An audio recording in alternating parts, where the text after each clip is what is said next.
আসসালামু আলাইকুম সবাইকে। সবাই কেমন আছেন? এটা হলো ঈদের তৃতীয় দিন। তো দাওয়াতে চলে যাচ্ছি। কোথায় যাচ্ছি সেটাও বলবো। তার আগে বলুন তো, এই যে ড্রেসটা, এটা আমার একজন ভালোবাসার মানুষ গিফট করেছিল, আপনাদের সঙ্গে শেয়ার করেছিলাম।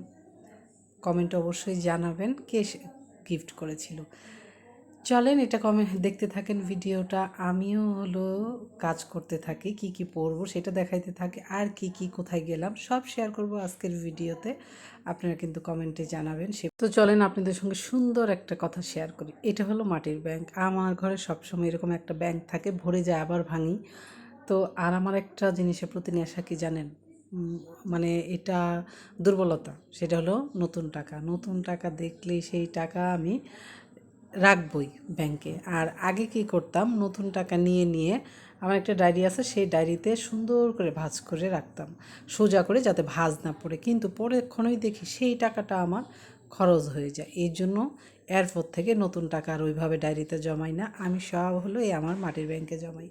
এটা আমার একটা নেশা বলতে পারেন, নতুন টাকা খুঁজে বের করা আর হলো ব্যাংকে ভরা।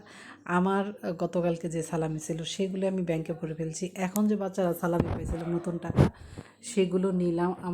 আমি তাদের পুরনো টাকা দিয়ে তাদের নতুন টাকাগুলো নিলাম।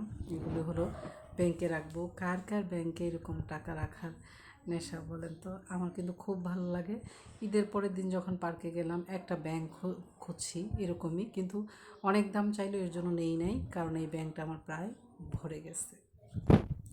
তো আমি কিন্তু একদমই রেডি। 3টা বেজে গেছে অলরেডি। আমার মেয়ে একটু রেডি হতে দেরি করতেছিল, তাই এই ড্রেসটা পরে নিলাম। বলেই দেই এখন, এটা কিন্তু আমার প্রাণপ্রিয় বান্ধবী, সেই বান্ধবীর গিফটের ড্রেস। এটা ও ঈদের আগে আমার জন্য পাঠাইছে। তো ড্রেস পরে, হিজাব যেহেতু পরি নাই, ওড়নাগুলি একদমই হলো সিল্কের, আটকানো, খুব কষ্ট।